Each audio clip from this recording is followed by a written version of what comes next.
A paz do Senhor, povo de Deus, eu sou o Tony Pinho do canal Bíblia para o Cotidiano. Você está na nossa Escola Bíblica Dominical da editora Betel Dominical, que nesse primeiro trimestre de 2025 estamos estudando sobre o avivamento pentecostal, né? Não sei se você prestou atenção nessa capa, mas tem a ver com o título, né? A chama do Espírito que continua incendiando o mundo. E tá vendo aqui, ó, o mundo aqui, né? Aí aqui o fogo e o Espírito Santo aqui no meio, né? Essa revista, gente, tem sido de grande valia, mas muito importante para os nossos dias. Eu tenho dito sempre que tenho oportunidade que, para mim, eu tenho aproximadamente 25 anos de evangelho. Eu não me lembro de uma revista falando sobre o pentecostalismo, trazendo a história dele.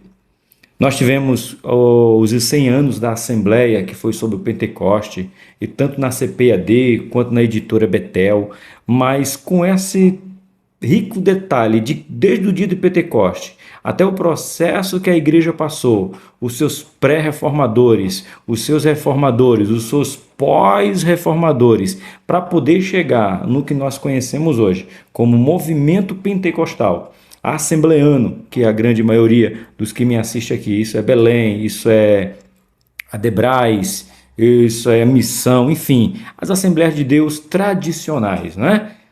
Gente, como tá bom. A gente tem que voltar na lição 7 para ver a escola de Parham, porque através da escola de Parham, ou Parham, não sei qual a pronúncia correta, foi aonde William Seymour estudou. E liga-se de passagem, vamos falar do apartheid, aonde negros e brancos não poderiam frequentar o mesmo ambiente. Sim, e na escola de Parham, que pregava sobre batismo com o Espírito Santo, o William Seymour ficava lá de fora no corredor porque não podia frequentar a mesma sala que os brancos. Mas depois, lá da rua Azusa, negros e brancos se uniram para poder ouvir o derramado do Espírito Santo. Então veja que rico, veja que detalhe, mas muito bom. Então, vamos à nossa lição, é a lição de número 8, será aplicada na sua igreja no dia 23 de fevereiro de 2025. Nós temos como textual Jeremias, capítulo 29, verso de número 3, e escrito está, deixa eu primeiro ler o título certinho da lição, né? Faltou o título da lição, me empolguei. O avivamento da rua Azusa, onde o fogo pentecostal se espalhou pelo mundo. Irmãos, e eu amo poder ver que a Bíblia não é apenas feito com um homem. Não é apenas, por isso que Paulo sabiamente ele diz, né, que Apolo plantou, ele regou, ou vice-versa, né? Mas o crescimento quem dá é Deus. Quando eu vejo dentro da igreja um irmão que profetiza, o outro que revela, o outro que fala em línguas, o outro que interpreta, eu entendo que Deus dizendo, eu não fiz nada para um só, eu quero compartilhar com tudo. Lembrando, né?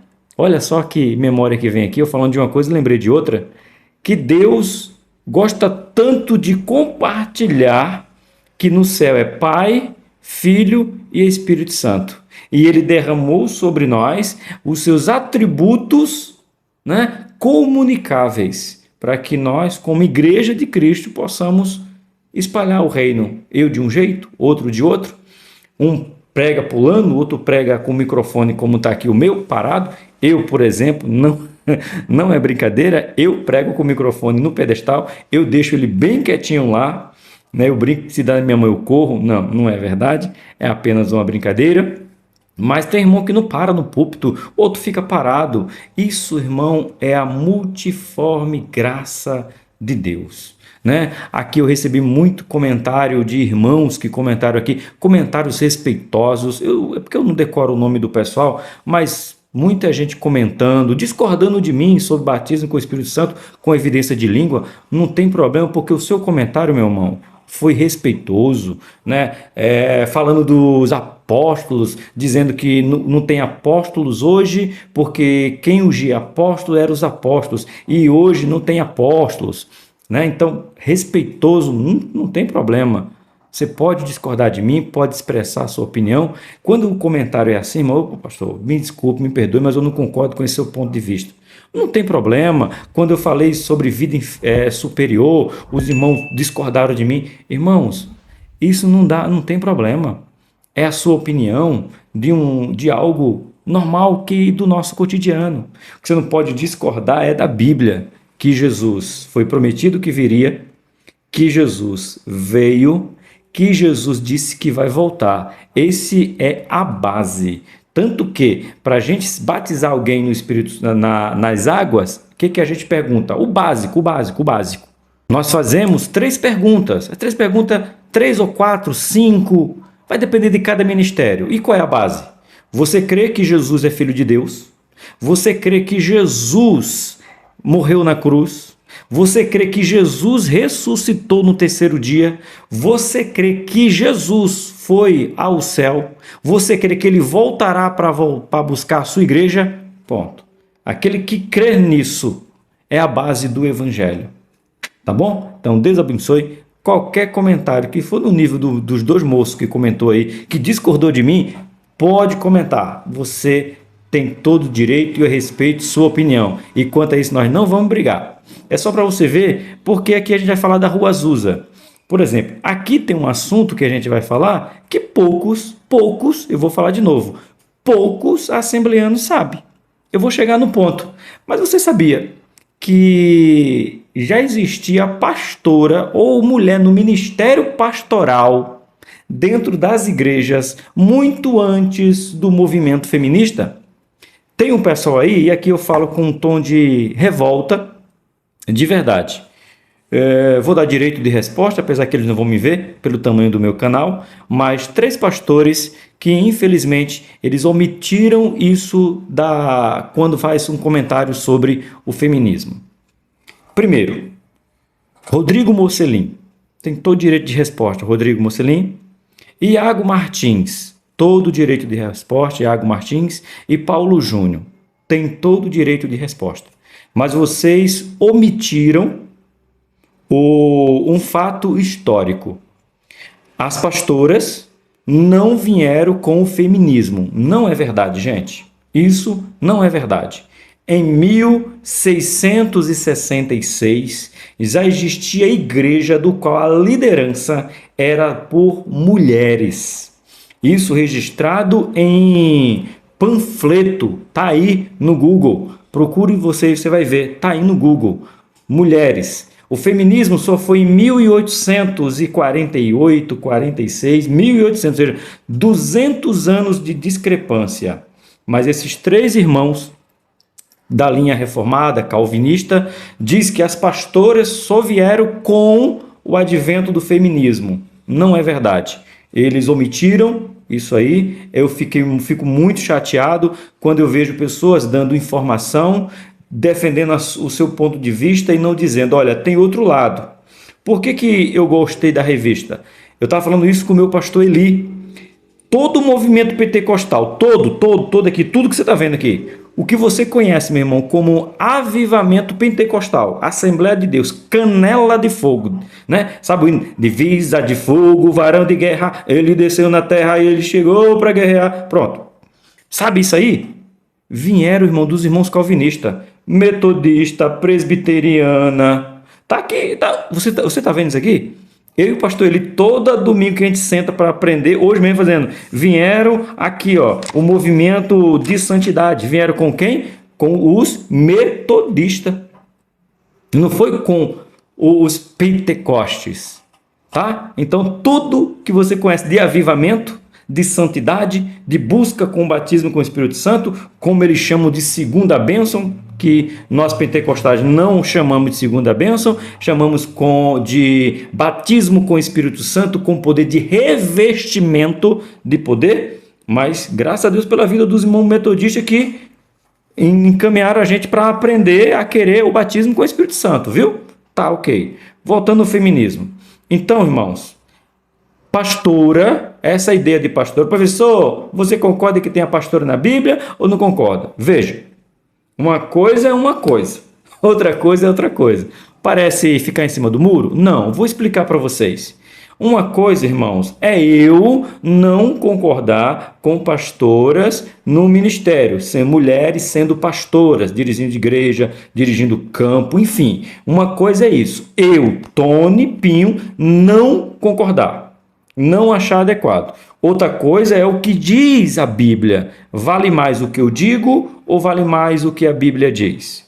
Pois bem, a Bíblia não menciona mulheres como pastoras de igreja.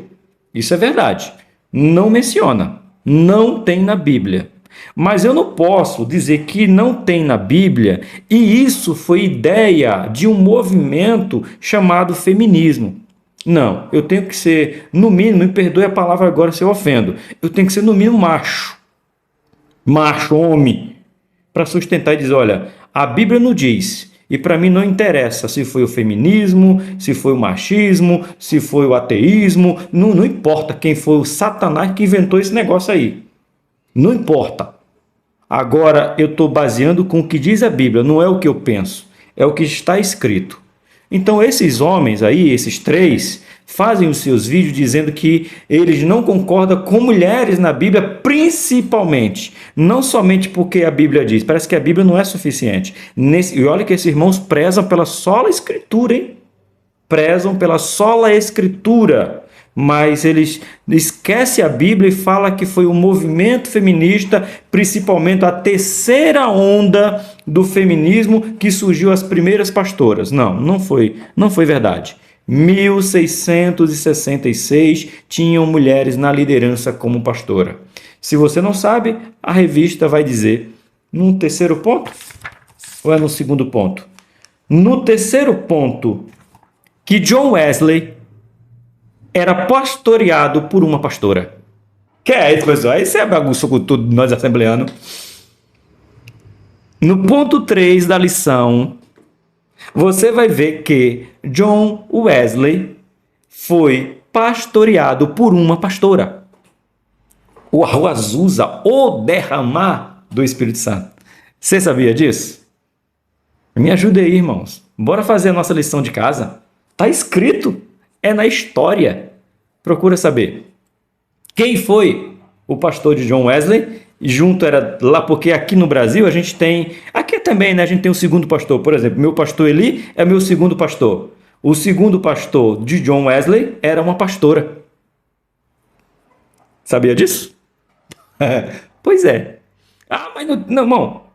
Eu não estou dizendo que tem na Bíblia pastora. Você escutou dizendo? Aprenda a dividir. Uma coisa é uma coisa, outra coisa é outra coisa. Eu não estou dizendo que tem. Eu estou dizendo que um movimento como o movimento da Rua Azusa, que você, pentecostal, eu, pentecostal, defendemos, quem pastoreava o precursor do movimento pentecostal que nós conhecemos hoje era ovelha de uma pastora. É história. Por isso que eu digo para você, eu me arrependi de não ter comprado ela em capa dura, igual eu fiz com um dos profetas que está lá. Na verdade, eu não comprei. Foi o Dinho e a Isa que me deram de presente ela, porque eu disse, nossa, Dinho, você comprou de capa dura? Eu falei, tome para você, que você vai guardar. Porque pensa numa revista boa, é aquela lá. E mesma coisa isso daqui. Mas eu tenho uma crítica para Betel. Abre esse parênteses aqui rapidinho. Betel. Aprende com os acertos das outras editoras, Betel. A CPAD, a gente está... Hoje é... Quanto de março? 16 de fevereiro. Não, a gente está em fevereiro, eu estou gravando no dia 16? Peraí, eu estou perdido no tempo. Hoje é 16. Betel, hoje é 16 de fevereiro. E a CPAD já lançou a próxima revista do próximo trimestre. O Verbo que se fez carne. Ou seja, quase 2 meses para terminar, a CPAD já lançou o próximo tema. E sabe quando é que a gente vai saber qual é o próximo tema da nossa revista? Faltando 15 dias. Aí você não tem como, eu falando isso, você não tem como comprar um livro, você não tem como comprar um comentário bíblico, você não tem como fazer nada, porque é muito corrido. Se você sabe do tema, você compraria a revista capa dura para guardar, porque essa aqui é para guardar. Vocês entenderam, meu irmão? Fecha parênteses com a Betel. Pois bem, então aprenda isso. Essa revista está sendo sensacional. mas na Bíblia não tem pastora, ok, beleza, a Bíblia não tem, mas eu não posso dizer que as pastoras vieram com o feminismo, que o feminismo veio 200 anos depois. Você pode não concordar, e é verdade, e pode bater o martelo. Não concordo com mulher com pastora porque não tem na Bíblia. Ponto. Biblicamente, não tem. Ponto. Mas não diga, veio por causa do feminismo. Foi as mulheres, o feminismo que entrou e quis botar pastora para ter direito igual do homem. Mentira. Não foi isso Rodrigo Mocelin, não foi isso Iago Martins e não foi isso Paulo Júnior. Não foi. Isso não é verdade. 1666 já existia mulheres na liderança de igrejas pelo mundo. Ok? Aprenda a dividir, irmãos. Eu estou aqui para instruir vocês e orientar vocês na palavra de Deus. Agora, fala a verdade. Você sabia que a copastora de John Wesley, aliás, que a copastora era pastora, né? Que quem auxiliava o pastor de Wesley era uma mulher, ela era considerada pastora na igreja que John Wesley foi formado. Sabia disso? Eita, já vale você se inscrever. Eu estou te trazendo não o que eu penso, não o que eu acho, estou te trazendo o que a Bíblia, o que a história diz. Está registrado. Faz a lição de casa, gente. E leve isso aí para a sua sala de aula. Vamos lá, nosso texto áureo agora. Livro de Jeremias 29, 13. Escrito está: E busquei-me-eis e me acharei, quando me buscares de todo o coração. Isso aqui é um texto muito conhecido e eu aprendi aqui. Me buscar-me-eis e me acharei, quando me buscares de todo o coração. Sabe o que eu aprendo? Que tem gente até buscando, mas não está buscando de todo o coração. Jeremias 29, 13.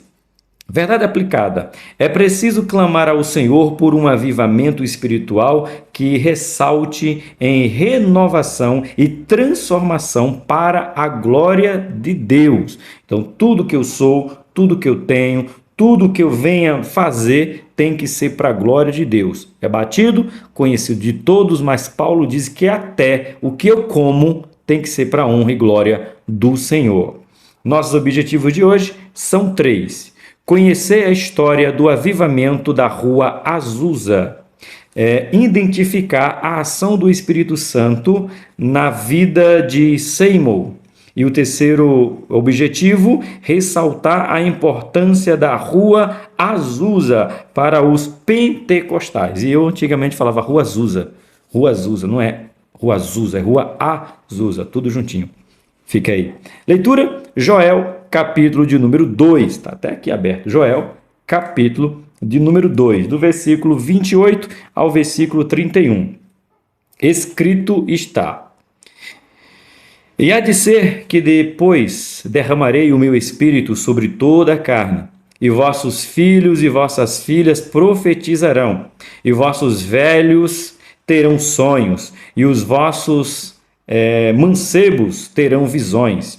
E também sobre os servos, sobre as servas, naquele dia derramarei o meu espírito, e mostrarei prodígio no céu e na terra, sangue e fogo, e colunas de fumaça. O sol se converterá em treva, e a lua em sangue, antes que venha o grande e terrível dia do Senhor.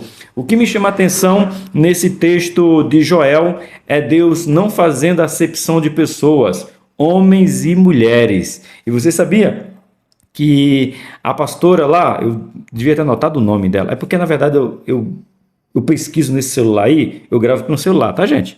Eu pesquiso nesse celular, tá lá, e eu esqueci de transferir para aqui, né? Mas ela usa justamente o texto de Joel, quando mostra ela dizendo que Deus não faz acepção de pessoa, seja homem ou mulher. Está aqui, ó, quando ele fala sobre vossos filhos e faz questão de dizer sobre vossas filhas. Eita, é forte, né? E diz servos e escravo. Para Deus é o mesmo, ele usa da mesma maneira. Certo? Nossos hinos sugeridos de hoje. 155, 175 e 239. Minha harpa cristã tá ali. Deixa eu pegar mais um livro para vocês. Eu deixei aqui do lado da minha mesa e eu esqueci. Rapidinho, não vou nem cortar. Ó. Às vezes você tem uns livros assim, gente, ó. Pensa num livro aqui, Jonathan Edwards. Ó, de quem é o livro? A verdadeira obra do Espírito Santo. Sinais de autenticidade da vida. Tá vendo? Editora Vida. Tá até marcado aqui, ó. Um texto. Tá aí, ó. Ó o livreto. Vocês têm que aprender, professores, alunos também. Vocês têm que aprender a investir em conteúdos. Olha, irmão, ele só tem 3 capítulos. Vou ler para você.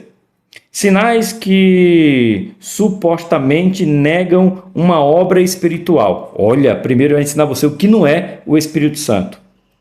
Sinais bíblicos de uma obra do Espírito de Deus. Aí ele aponta primeiro o que não é, para depois apontar o que é. E inferências práticas, como colocar em prática, que é justamente esse post-it que está aqui, ó, marcado. Então, olha só, um livreto. Quem sabe ler mais do que eu ler esse livrinho aqui em meia hora. Quantas páginas escritas? 102 páginas. Meia hora, se você sabe ler mais do que eu, você termina de lê-lo. Então, investe em obras assim, irmãos. Precisa comprar aquele lá, tá vendo a minha xícara lá? Lá, aqui, ó, a minha xícara. Aquele ali tem, acho que, quase 3.000 páginas, que é um comentário bíblico, Vida Nova. Não precisa investir naquele lá, não. Pega uns livrinhos pequenininhos assim, você vai entender muito bem. Tá? Então, a gente precisa entender sobre isso. Estudar um pouco mais. Deixa eu aproximar aqui. Vamos lá. Nosso motivo de oração. Ore para que a chama do Espírito Santo jamais se apague em nossa vida. Ora daí que oro eu daqui. Soberano e eterno Deus, primeiro somos gratos a Ti, porque até aqui nos ajudou o Senhor. Agradeço a Ti pela vida do Bispo Wildes, pelo conteúdo aqui escrito, pela editora Betel, de ter confiado e publicado. Agradeço a Ti pela vida de cada professor, de cada aluno, de cada superintendente, cada irmão que entendeu a necessidade da busca do Espírito Santo, que nós possamos continuar pregando com ousadia, pregando para que o Espírito Santo desça, pregando para que o Espírito Santo derrame os seus dons, pregando para que a gente veja as manifestações, cura, profecia, milagre, seja o que for, prodígios, que nós precisamos primeiro ser cheios, revestidos de autoridade e de poder. Assim eu te peço e te agradeço em nome do teu Filho Jesus. Amém. Certo? Bora lá? Introdução. Nos diz assim, ó. Nesta lição, veremos aspectos relevantes da forte conexão entre o movimento pentecostal e a ação de Charles Parham e William Seymour, além dos eventos ocorridos na Escola Bíblica de Topeka, espero que pronuncie assim, não ria do professor, é pecado. E nos cultos da Rua Azusa, que o Espírito Santo nos conduza em tão edificante estudo e opere em nós o anseio por receber mais do Senhor. É desse jeito. Ponto de número 1. A importância da escola bíblica de Topeka. Mais uma vez, espero que pronuncie assim. Dando continuidade ao estudo dos avivamentos de renovação na Inglaterra, veremos que, para um entendimento adequado do avivamento pentecostal do século XX, já estamos no século XX, saímos do século XIX, a gente está no século XXI, tá, irmão? Mas eu estou falando da história aqui. Saímos do século XXI, já estamos aqui no século XIX e já chegamos na história do século XX, para não confundir. É fundamental conhecer um pouco da contribuição de Charles F. Parham e sua escola Betel, em Topeka, Kansas, é isso mesmo, para que posteriormente ocorreria na Rua Azusa, Los Angeles, Califórnia, em 1906. Lembre você, Esse grande avivamento ocorreu em 1906. Veja só, 1906, 1910, 4 anos depois é que a gente tem a fundação das Assembleias de Deus aqui no Brasil, por Daniel Berg e Gunnar Wing. Vamos falar deles também.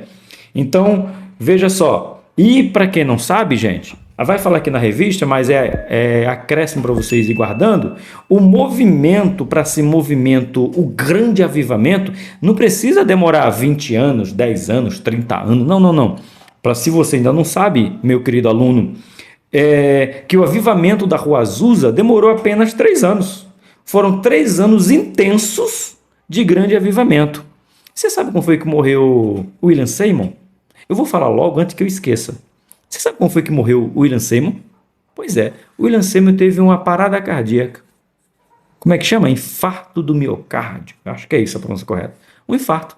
Um homem que pregava o Espírito Santo, vivia pelo Espírito Santo, proclamava o reino, teve um infarto e morreu. Pois é, irmãos, porque o nosso corpo está sujeito às doenças, aos males desta terra. Pois é, guarda isso aí, se você não sabia, tá? 1.1. O estudo do batismo no Espírito baseado no livro de Atos. Parham era pastor em Topeka, onde administrava o Instituto Bíblico Bethel College, na cidade de Topeka, no Kansas, Estados Unidos. Nesse ambiente, em janeiro de 1901, a senhora Agnes, né? Espero que seja assim, gente, mas acho que é isso mesmo. Agnes foi batizada com o Espírito Santo, com evidência física de falar em outras línguas, conforme Atos 2:4. No ano de 1901, é considerado o ano inicial do movimento pentecostal moderno, pois a partir desse avivamento, a chama pentecostal se espalhou pelo mundo. Consciente da importância de Charles Fox Parham, alguns estudiosos o consideram um instrumento fundamental na formação do pentecostalismo. Irmão, perdoe os varões. Perdoe, varão. Não fica bravo com o professor, não. Mas, irmãos, parece que os grandes acontecimentos da Bíblia, eu vou estar, me perdoe, eu aceito você discordar, eu aceito. Quem trouxe o pecado ao mundo foi a desobediência da mulher. Isso é fato, a Bíblia diz, não tem como discutir. Mas você começa a ver a história e ver mulheres sendo usadas por Deus de maneira inacreditável. Ele diz, bem assim, Gênesis capítulo 3, verso de número 15, que não precisaria do homem carnal para trazer a redenção para a humanidade. Que é isso, professor? Sério, irmãos? Não, isso aí é Bíblia, você precisa nem estudar. Ele diz o que para Eva? De você, Eva, virá uma semente. Ele exclui Adão. Adão não faz parte dos planos de trazer um redentor para redimir a humanidade. Deus corta o homem. Você já prestou atenção nisso? Pois é. Você pode discordar de mim, menos da Bíblia. Deus disse que ele e Eva era que ia trazer o redentor. Cadê o homem? Nós sabemos, como 1 mais 1, que para nascer uma criança tem que ter um homem e uma mulher. E mesmo que não tenha um homem e uma mulher, é necessário o espermatozoide e o óvulo. Espermatozoide masculino, óvulo feminino, para que se funda e ali se nasça uma criança. Isso aí precisa nem conversar sobre isso. Mas o que ele disse para a mulher? Não vou precisar do homem para que venha a redenção. Eu vou tratar da redenção, eu e a mulher. Que é isso, professor? Aí você está puxando a sardinha para o lado das irmãs? Não, irmão, é verdade. Eva fica grávida de quem? De José? Eva fica grávida de quem? Do poder de Deus através do Espírito Santo. Então não precisou do homem para vir Jesus para trazer a redenção. Aí olha para a história. Algumas mulheres que fizeram a diferença. Por exemplo, Eu já disse isso aqui e eu vou dizer de novo. Jesus foi chamado de herege. Jesus foi chamado de filho de Bezebu. Jesus foi chamado de várias coisas. Charlatão, falso profeta, de tudo, de quase tudo, né? No modo, uma figura de linguagem. Mas o que Jesus não foi chamado foi de aproveitador de mulheres. Jesus podia ser chamado de qualquer... Veja, ele teve relação com mulheres, relação que eu falo, convívio com mulheres, por exemplo, na beira do tanque, com uma samaritana, sem denegrir a imagem dela. Ele teve conversa com Maria Madalena, ele teve conversa com outras Marias. Diz o texto que Jesus era sustentado por mulheres. E Jesus nunca foi acusado por ninguém de estar abusando, de ter cometido assédio, de ter se aproveitado. Então veja, as mulheres têm uma grande história, têm grande parte na história da Bíblia, do começo ao fim. Por exemplo, a gente vai chegar lá, a gente vai chegar. Você sabe qual foi a primeira pessoa registrada? Pode ter sido antes? Pode, mas registrada. Qual foi a primeira pessoa a ser batizada com o Espírito Santo aqui no Brasil? Para começar, na escola de Charlie Fox Parham, foi quem? Uma mulher, Angel. É o nome da irmã? Angels. Não, Agnes, perdão. Agnes foi a primeira mulher cheia de homem, macho. E quem é batizado com o Espírito Santo? Uma mulher. Aqui no Brasil, qual foi a primeira pessoa a ser batizada com o Espírito Santo registrado? Uma mulher. Celina de Albuquerque. Que mistério é esse de Deus com as mulheres, meu irmão? Minhas irmãs, não fique soberba não. Fique soberba não, mas quando Deus quer usar, irmãos, Ele não está nem aí para saber se você é homem, se você é mulher, se você é menino ou se você é ancião. Ele trata do mesmo jeito. Deus é Deus, Ele dá a quem Ele quer, do jeito que quer, a hora que quer, como quer. Ele batiza desde criança a ancião. Eu soube hoje, pelo meu pastor Eli, que o meu pastor, meu co-pastor aí, por muitos anos, meu irmão Marciano, que partiu para a glória, está com Cristo lá, foi batizado, irmão, já estava no Inamar, ou seja, passou a 20, 50 anos de crente, foi quando ele foi ser batizado. Então Jesus batiza a velho como batiza a criança. Então a gente tem que parar de começar a querer puxar a sardinha, dizer que é somente nós, somente nós. Não, o batismo não é para homens, o batismo não é apenas para ancião, o batismo é para todo aquele que crê que Jesus Cristo é o Filho de Deus, desceu na terra, ressuscitou, morreu, ressuscitou, foi para o céu e voltará para sua casa. Eita glória! Bora, senão vai virar pregação e o povo já não gosta de dando aula, e eu sendo pentecostal, pronto. Mas na escola de Parham, quem foi batizado com o Espírito Santo primeiro não foi ele, foi uma mulher. Ponto de número 2. A glossolalia. Deixa eu ver se estou no ponto certo. Estou sim. E o reavivamento. Estudando as Escrituras, Parham teve o entendimento de que o regresso de Cristo seria precedido de um reavivamento mundial, por meio da ação direta do Espírito Santo. Ele, então, passou a ensinar que essa ação do Espírito e o batismo no Espírito Santo, uma experiência distinta e separada da conversão. Uma coisa é se converter, outra coisa é ser batizado com o Espírito Santo. Parham já está fazendo essa diferença. Jesus primeiro disse: vocês recebam o Espírito Santo. Conversão. E depois é que vem o batismo com o Espírito Santo. Não é dois batismos. Uma coisa é converter, outra coisa é ser revestido de poder. São duas coisas diferentes, tá? Então põe isso aí. Tem igreja, Assembleia de Deus, pentecostais que está mudando esse negócio, irmão. Tem um povo pentecostal que está deixando de ser pentecostal, hein? Preste atenção, irmão. Para com isso. Nós somos pentecostal. Conversão é uma coisa. Batismo com o Espírito Santo é outra. Vou defender isso aqui o tempo que eu puder. Vamos lá. Portanto, assim como ocorreu em Atos 2, o falar em línguas é a evidência inicial do batismo no Espírito Santo. Diante disso, Tendo em conta essas pregações intensas em defesa da glossolalia, muitos teólogos consideram Parham como o primeiro a desenvolver o argumento teológico de que as línguas são sempre a evidência inicial de que uma pessoa recebeu o batismo com o Espírito Santo. Ponto. Aí todo mundo, não, temos que aceitar, é assim. Parham fez alguma coisa nova? Não, nada novo.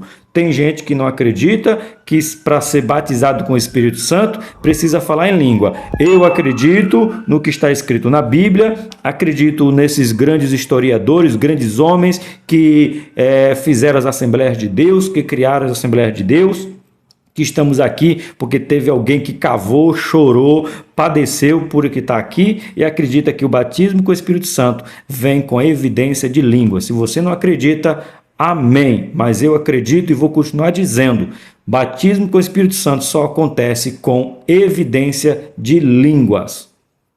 Ponto. Você está na igreja errada se você não acreditar desse jeito, meu irmão. É o que eu creio, é o que as Assembleias de Deus acredita, tá bom?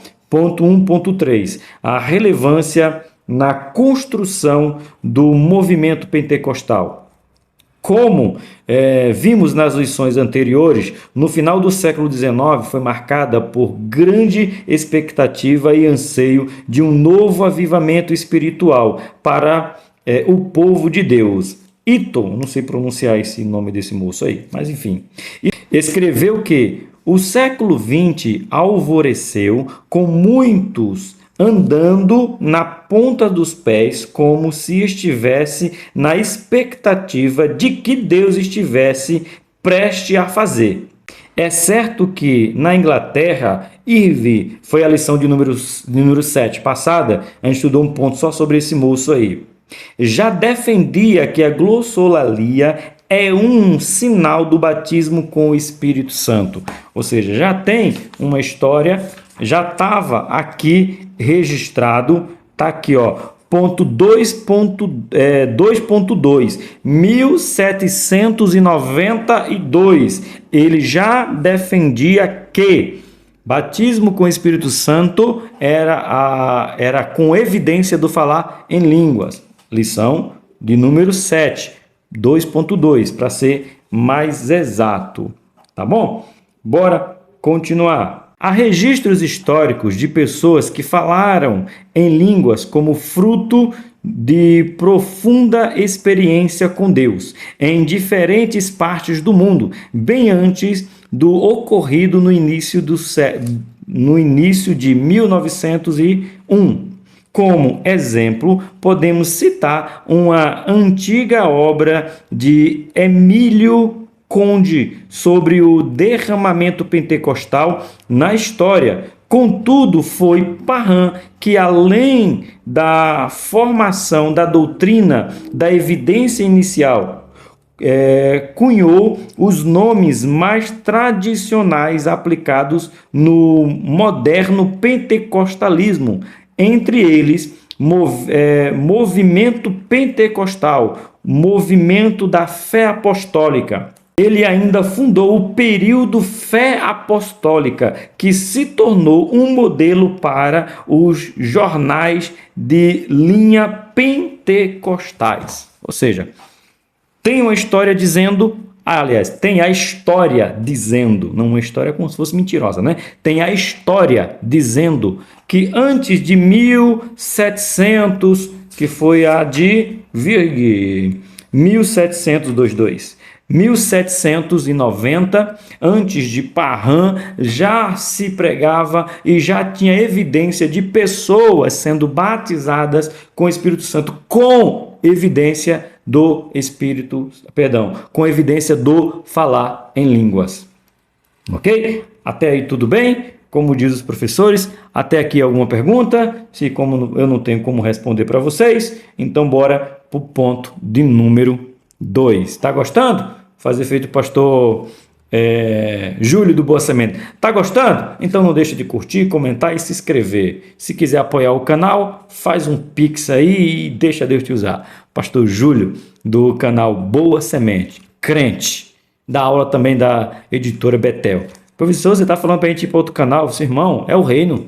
Você está preocupado se você vai lá no canal da Betel, se você vai lá no Boa Semente, se você vai no EBD Betel, que é do pastor Jefferson. Você acha que eu estou preocupado?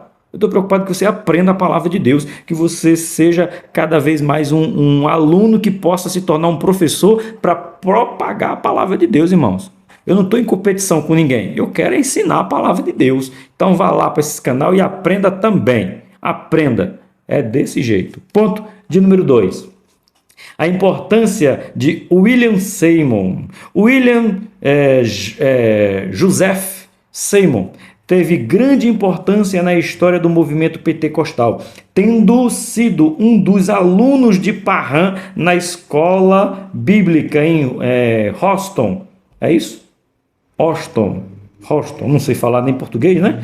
Texas, em 1905. Seymour recebeu como bíblicos os ensinamentos sobre o batismo no Espírito Santo, tendo como evidência o falar em línguas. Em 1906, após 5 semanas na escola bíblica, ele foi para Los Angeles. O seu primeiro sermão foi baseado em Atos, capítulo 2, verso 4. Isso aí, se você voltar para a lição 7, a gente vai ver essa aqui, ó, a influência 3.3. Veja como a lição é sistemática.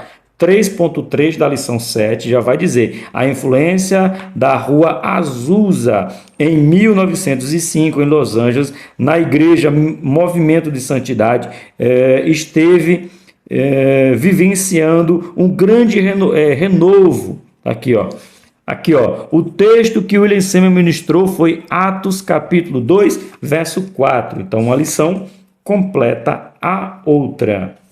Certo? Bora lá. Continuando, ele diz aqui no 2.1, uma história de fé e coragem, que é importante, né? A gente vai falar do... É aqui? Deixa eu ver aqui. Tem um assunto aqui chato, mas necessário para falar, que eu não sei nem falar ele de cor. Deixa eu ver se eu não ler, não vou saber falar, eu vou falar errado, com certeza. É aquele movimento do apartheid, e aí veio o Ku Klux Klan. Deixa eu ler. Se eu não ler, eu não vou saber falar. Mas acho que vai estar aqui, misturado aqui. Pois é, a gente vai falar sobre esse terrível fato da história, né? Onde negros eram inferiores na linguagem dos brancos da formação aí. Triste história, mas é história, certo? Bora lá, no 2.1. William Jeff Seymour era um homem simples e, segundo os registros, livre de vaidade. Vindo de uma família de escravos aforreados, Seymour não recebeu uma educação de qualidade. Entretanto, mesmo com pouco estudo e cego de uma das vistas devido à varíola, Seymour não se furtou de buscar os ensinamentos das Escrituras para se aproximar de Deus, como as leis do apartheid não permitia que pessoas negras frequentassem a mesma sala de aula dos alunos brancos. Seymour assistia às aulas do lado de fora da sala do instituto fundado por Charles Fox Parham. Agora veja que discrepância. A escola fundada por Parham ensinava que não existia branco, preto, pobre, rico, magro, gordo, homem, mulher, menino, velho. Mas por causa do tempo, William Seymour não foi liberado para assistir às aulas na escola fundada por um homem que acreditava no livro de Ageu, é isso mesmo, Joel capítulo 2, onde não tem diferença nenhuma. E dentro da escola desse homem que pregava sobre o Espírito Santo, tinha separação. Que coisa, né? Pois é, o William Seymour não podia sentar com os outros alunos, mas isso não fez ele parar. Vitimismo, tinha não.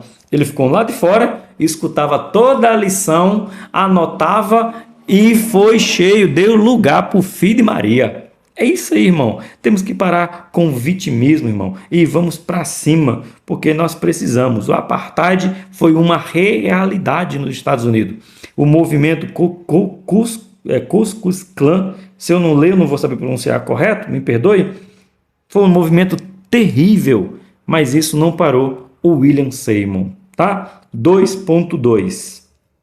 Uma história de superação. Os pais de Seymour, Simon e Philip Salaber nasceram escravo. Mesmo cego de uma vista devido às complicações da varíola, o Seymour não desistiu de seus ideais. As circunstâncias da vida fizeram com que ele tivesse seus primeiros anos em extrema pobreza, além de conviver com a tirania e o extremismo da reconstrução solista. Naquele momento, aqui ó, a Ku Klux Klan apavorava o sudeste do estado da Louisiana. Aqui, ó, esse grupo aqui, ó, Ku Klux Klan.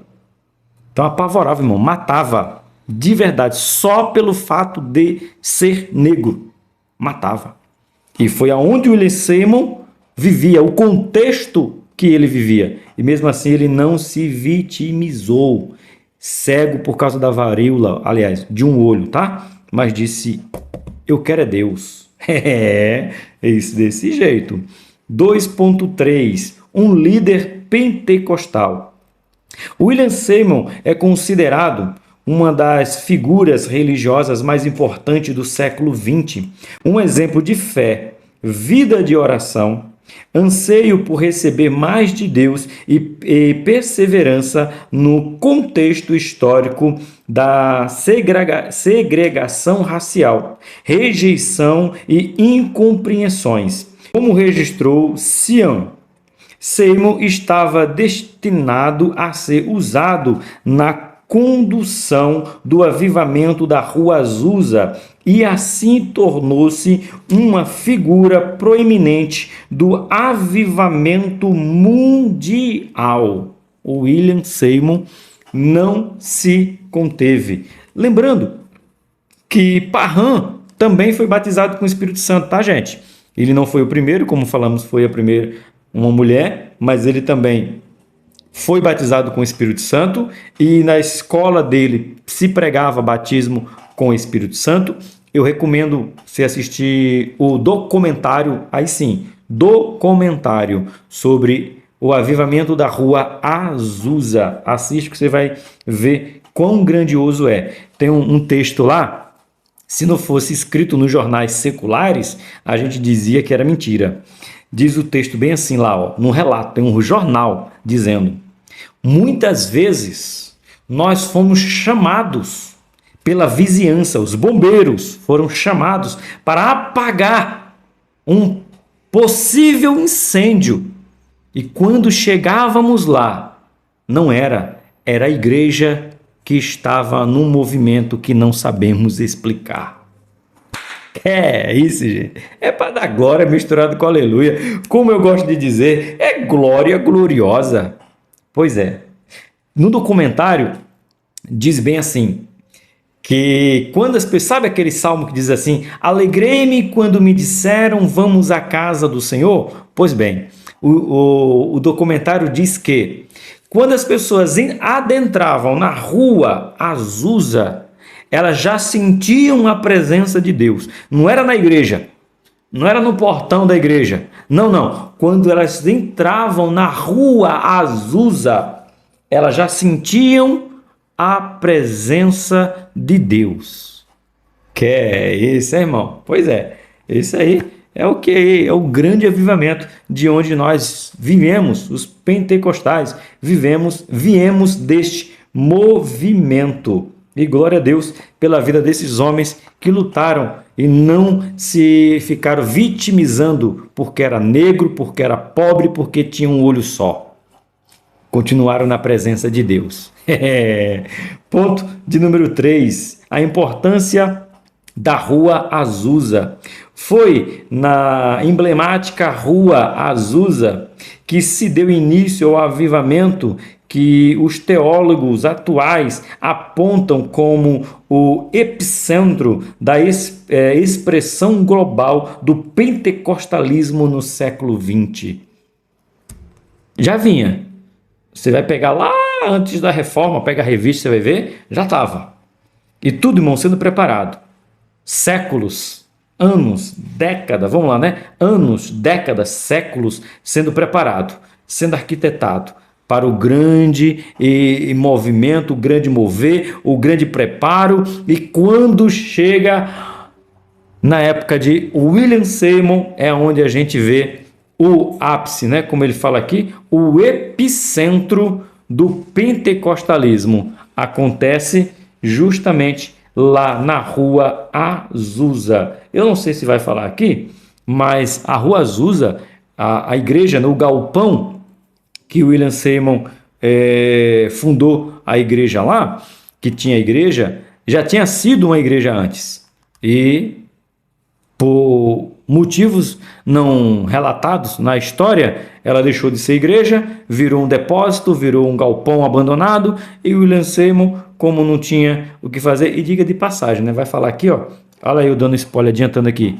Se você não sabe, a história de William Seymour sobre o pentecostalismo, ele é parecido com o pentecostalismo aqui no Brasil.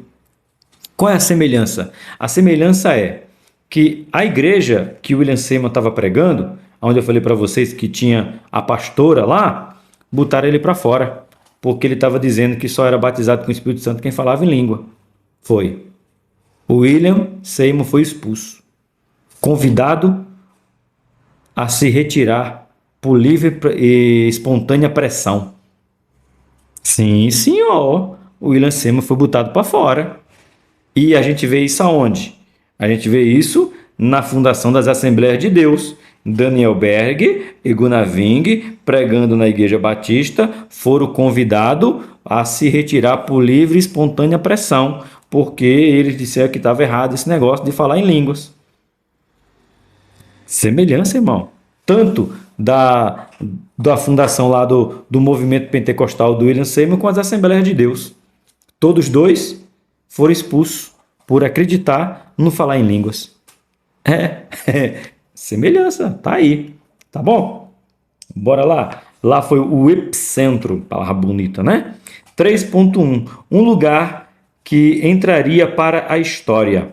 Após as pregações movidas pelo Espírito Santo e o derramamento do Espírito sobre os irmãos, Seymour se viu na obrigação de encontrar um novo espaço para as reuniões de oração e busca pelo batismo com o Espírito Santo. Isso fez com que ele alugasse um prédio desocupado de 2 andares na Rua Azusa 312, no centro de Los Angeles.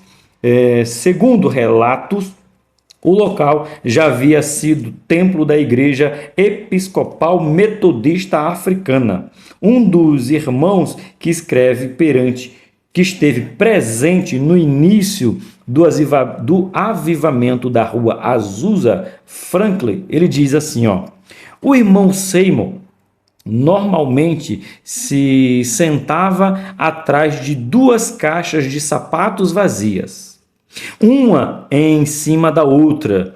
Ele costumava meter a cabeça dentro de da caixa de cima, em oração durante a reunião. Não havia nenhum orgulho lá.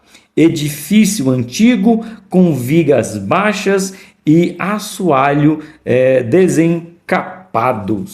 Irmãos, eu não sei se você percebeu na minha leitura, e é bem isso, bem verdade. Lá, as pessoas não chamavam pastor Seymour. Não. Era um convívio tão grande de amor e harmonia que não se existia nomenclatura. William Seymour, pode pegar qualquer livro de William Seymour, não vai chamar ele de pastor Seymour, presbítero Seymour, evangelista Seymour. Não, não, não. Irmão Seymour. Somos iguais. E ele sentava atrás de caixas de sapato e ficava lá de cabeça baixa. E a presença de Deus vinha. Irmão, o relato da Rua Azusa é extraordinário. O William Seymour pregava 3 vezes por dia, 7 dias na semana, 31 dias por mês, se assim tivesse, 365 dias no ano, sem parar. E diz que o mover do Espírito Santo era tão grande, isso aqui é só para quem é pentecostal, irmão. Quem não é pentecostal vai criticar. A esposa de William Seymour não sabia, nunca tocou na vida, mas quando essa mulher foi batizada, cheia, revestida de poder, diz a história que ela tocava piano como se fosse uma PhD no que estava fazendo. Ela sentou no piano e, tomada pelo Espírito, começou a tocar, e a igreja começou a ser envolvida por uma negra tocando algo que nunca aprendeu na escola, nunca ouviu antes, porque não sabia nem que era piano, mas o Espírito a tomou posse da vida dela, ela foi cheia, aleluia, pelo Espírito Santo, e sendo tomada por ele, tocou, porque quando Deus quer dar, ele dá com força. Estamos na hora de voltar aos nossos pentecostalismo. Estamos deixando morrer a chama pentecostal, de acreditar que Deus ainda pode fazer prodígios e maravilhas no seu meio. Leigos que não sabem a diferença de um dó para um ré, mas quando é cheio, Deus o capacita. Nós estamos dizendo que Deus não capacita mais. Nós estamos nos empanturrando de livros e mais livros, teologias e mais teologia, esquecendo de ser envolvido pelo Espírito Santo. Mas a Assembleia de Deus precisa acordar e voltar a pregar batismo com o Espírito Santo. A gente tem pregado que Deus vai curar, Deus vai resolver o seu problema, Deus vai abrir a porta de emprego, janeiro profético, janeiro não sei de quê, 12 dias de clamor para 12 meses de vitória, e o Espírito está onde? Estamos deixando o Espírito Santo fora, irmão, das nossas mensagens. Não nos alegramos mais em pregar aqui o batismo com o Espírito Santo, dizer seja batizado, receba dons. Nós somos assembleanos, meus irmãos. Nós somos pentecostais.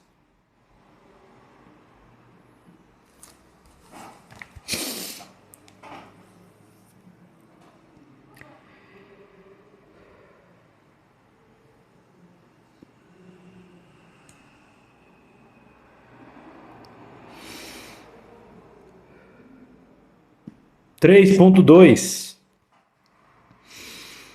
O acontecimento na Rua Azusa, em uma construção capenga. Eu gostei disso aqui. Uma construção capenga. É.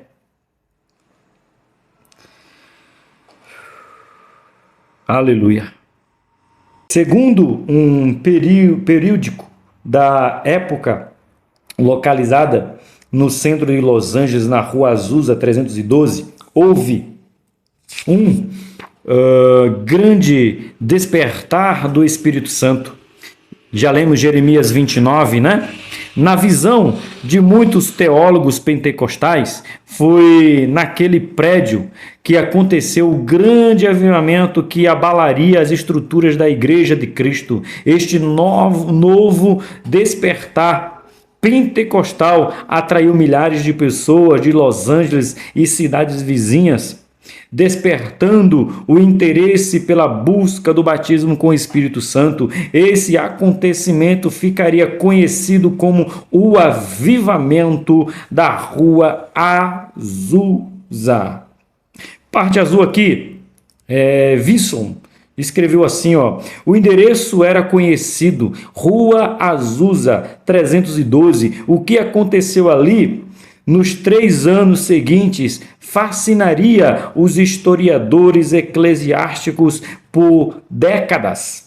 Seymour conduziu 3 cultos por dia, 7 dias por semana, onde milhares de pessoas buscaram receber o batismo do Espírito Santo. O avivamento da Rua Azusa, sob a liderança de William ou de Seymour, também se pôs ao racismo e a segregação da época, com negros e brancos adorando juntos e sendo liderados por um pastor negro. Na presença de Deus não tem preto, não tem branco, não tem negro, não tem gordo, é todo mundo junto. Ou seja, William Seymour foi ensinado que não poderia frequentar uma sala de aula de branco. Aprendeu no corredor da escola Betel de Parham. Mas quando Seymour aluga a esse galpão, esse lugar para colocar o povo lá dentro, lá tinha branco, lá tinha preto, mas quem era o pastor era o negro, que foi rejeitado, mas não rejeitou ninguém. Porque quando eu sou cheio, quando eu tenho transbordado de Deus, eu não me preocupo com a classe social, eu quero saber de Deus, eu quero mais de Deus, eu quero proclamar Deus, eu quero dizer que Deus batiza, Deus preparou, Deus vai estar batizando, Deus vai estar resgatando, Deus vai estar livrando do pecado, Deus vai estar mostrando que Jesus Cristo é o caminho, a verdade e a vida, que o Espírito Santo é consolador, que o Espírito Santo nos ajuda, que o Espírito Santo nos purifica e nós vamos morar no céu.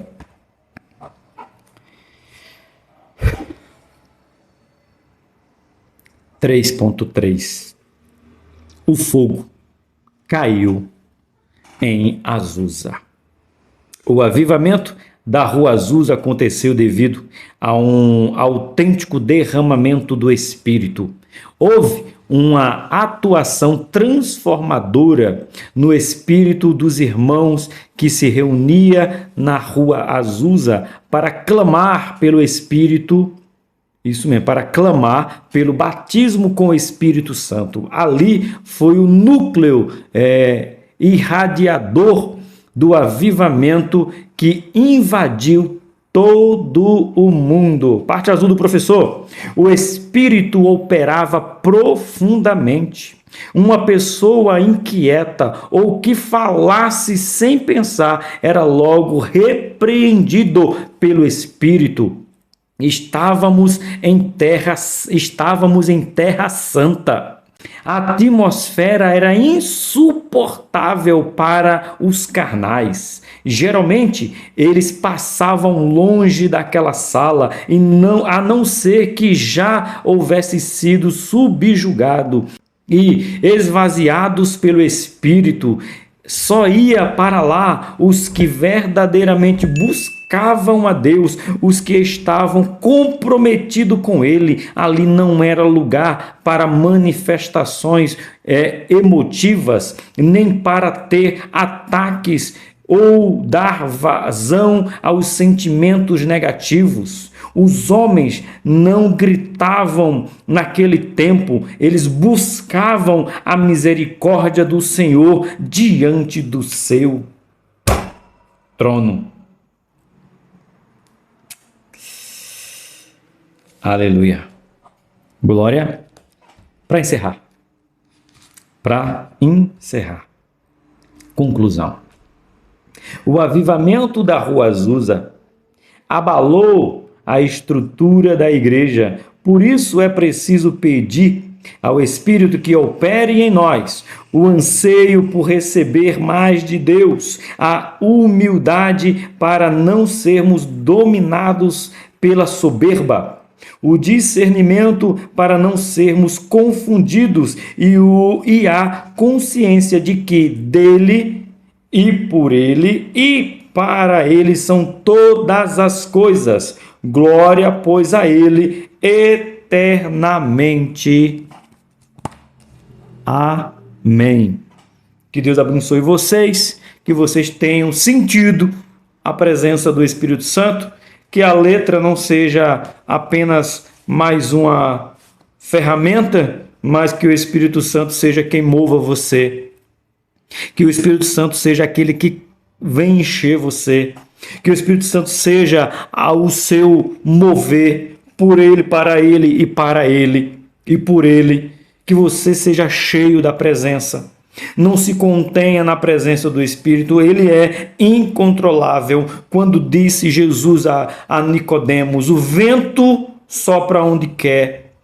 Ninguém sabe de onde vem nem para onde vai, mas nós sabemos que o Espírito Santo, ele vem de Deus, ele sopra dentro de nós e ele nos reaviva para continuar queimando de amor e de paixão por ele, falando que ele é o que nos convence do pecado, é Ele que nos convence da justiça, é Ele que nos convence do juízo, é o Espírito Santo que precisa voltar aos nossos altares, Ele precisa ser o centro das nossas pregações, porque sem o Espírito Santo nós não podemos ser santificados, sem o Espírito Santo não teremos uma vida redimida em Cristo, sem o Espírito Santo não nos encontraremos com Deus, podemos blasfemar do Pai, podemos blasfemar do Filho, mas ai daquele que blasfemar do Espírito. Que Deus abençoe vocês e até a próxima aula, querendo Deus. O grande amor de Deus, a graça do nosso Senhor e Salvador Jesus Cristo, comunhão e consolação do Espírito Santo, comigo e com você, não apenas hoje, mas eternamente. Amém. Seja batizado com o Espírito Santo, em nome de Jesus.